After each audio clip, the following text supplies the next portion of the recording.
Here I am with my Jedi Sage. He is a healer.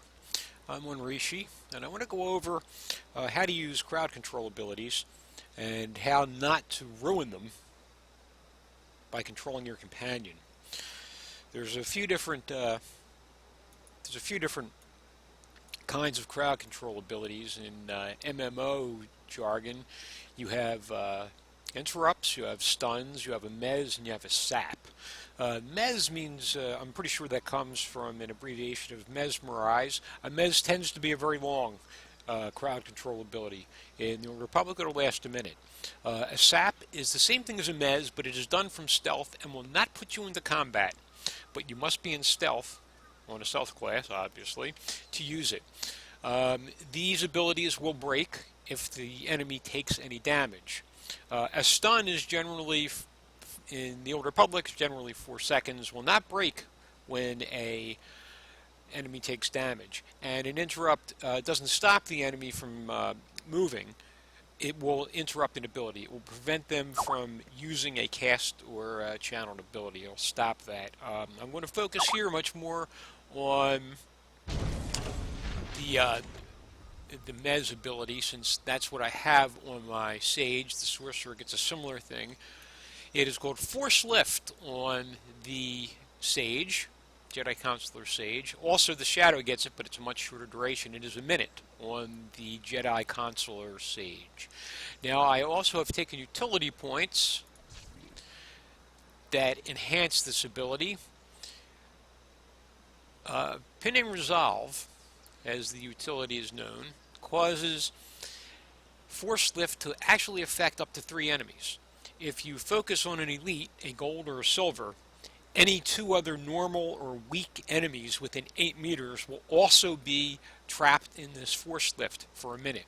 There is another utility here that makes it an instant cast, so that it works instantly. There is no cast time, so it's basically a no cast ability. Also, this utility gives an enemy a stun for 2 seconds if the stun, the mez, is broken by damage. So, I have 4 enemies out there. The 2 on to the right of the screen here, if you see this, Revanite Tracker and Revanite Footman, they're going to be out of range. But this Revanite Assault Specialist and this Revanite Tracker on the left, they will be within range of it. Now, if I were to use Force Lift on this guy here, the Revanite Tracker, he would be the only one lifted. If I use Force Lift on this Revanite Assault Specialist, he will be lifted, and so will this Revanite Tracker to my left here, on the left side of the screen. These 2 will not be affected, so I'll have to attack them right away. Now, there's something else to consider when using CC abilities. Any area of attack abilities, AoE, area of attack, that will affect multiple targets will break the CC and just ruin it. The effect of it is gone, completely ruins the strategy. Now, here's the thing. Not only must I refrain from using area of attacks that will affect a mezzed, a CC'd enemy, my companions must also do the same. They will automatically use any abilities which are enabled. So, here's my companion, Nadja Grell. She has a lot of AoE, actually, for a companion. There's a little plus sign here. You see that lighting up there? Now, I have it minimized. Now, I'm going to maximize it by clicking this plus button. Now, all of her abilities have become visible to me. Right here, Force Eruption, this is a knockback. It will knock back several enemies. I must always keep that off, because if I use my one single AoE attack that I have as a healer, she can actually just knock them right out of that, and it wastes my use of that ability. So I generally keep this Force Eruption turned off anyway. You turn these on and off with the right click. If I right click it, I've enabled it. She can now use it. I'm going to right click it again. It is now disabled. She cannot use Force Eruption.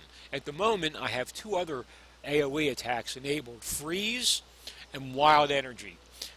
I don't want them enabled for this next little fight I'm going to do here, because I do not want her to break my mez, my Force Lift. So I'm going to right click them and turn them off. You'll see when they're on, when they're enabled, little green square is lit up. When they're disabled, it'll be black. Now, here's what I'm going to try to do. Let me get in range of these guys. Okay, I'm going to use Force Armor on me and on my companion. Just watch what happens. Target him.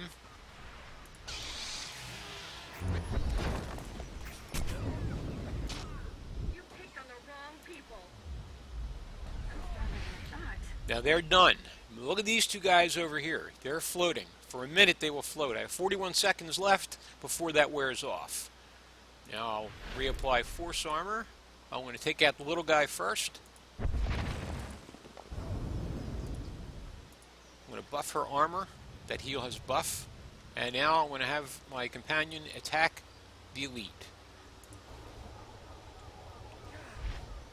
Put 2 dots on him. Stop that armor-piercing shot with an interrupt. And he's done. Now she didn't break CC because I disabled her AoE attacks. Now, if I want to enable them again, I just right-click them.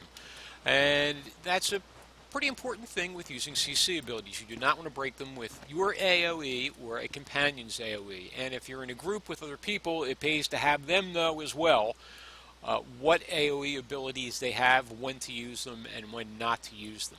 I'm going to go and do some other classes too and show you some of the different types of CCs that are available and how they work, how they vary, and how to it also has similar things with how to control your companion, which will help you a whole lot. So that's all for this one right now. I'll go and do another class next.